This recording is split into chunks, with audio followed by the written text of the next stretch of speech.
Asgard. One could say that the realm of Asgard is far from Earth, but that would not be entirely accurate, for the distance between Asgard and Earth is measured not in meters or miles. The journey from one point to the other cannot be traveled by placing one foot before the other or by flying an aircraft. The two exist on opposite sides of the Bifrost wormhole. It is much easier for Asgardians to travel to Midgard, which is what Earth is called on Asgard, than it is for Earthlings to travel to Asgard. Asgardians can travel relatively easily between realms, and if Asgardians can do something, you can be certain they will. So, to put it plainly, the people of Asgard have, and still do, travel to Midgard. They do this by journeying over the Bifrost, the Rainbow Bridge that can transport them to any of the 9 realms. With a long history of intimate contact between Asgardians and humans came some misunderstandings. Humans have called the beings of Asgard everything from demons and monsters to angels and gods for the abilities they possess. Asgard has found a place in human literature, history, culture, and lore. Thursday, to take one example, is named for Thor, son of Odin, all-father of Asgard. Like any father and son, Odin and Thor enjoyed a complex relationship.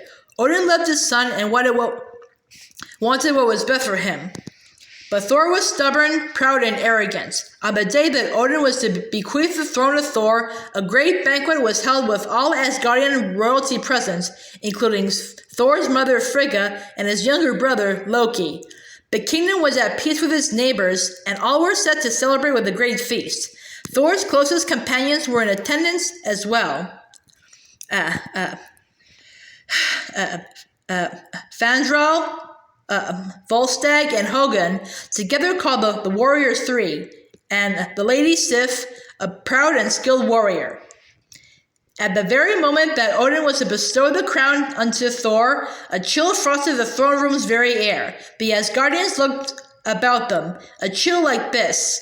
One that stabbed at your bones was not common in Asgard, and it could only mean one thing. Frost giants must be near. The icy blue inhabitants of Asgard's oldest enemy, the land of Jotunheim, must have somehow entered the realm despite the truce between the kingdoms.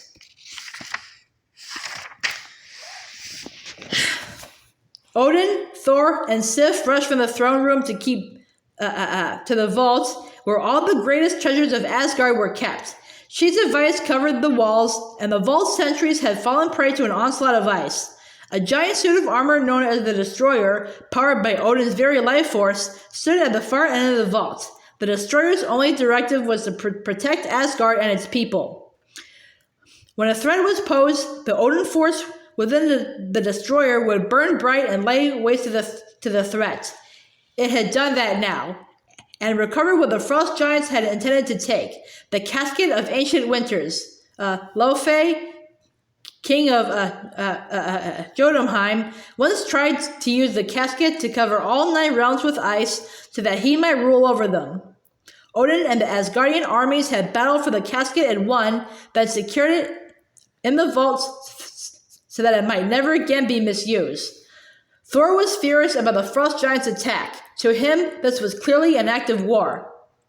Odin reminded his son that Asgard and Jotunheim had a truce. Who was to say that Lofi ordered this attack? How could Thor know that these Frost Giants were not acting on their own accord? How would Thor have Asgard respond? Odin asked.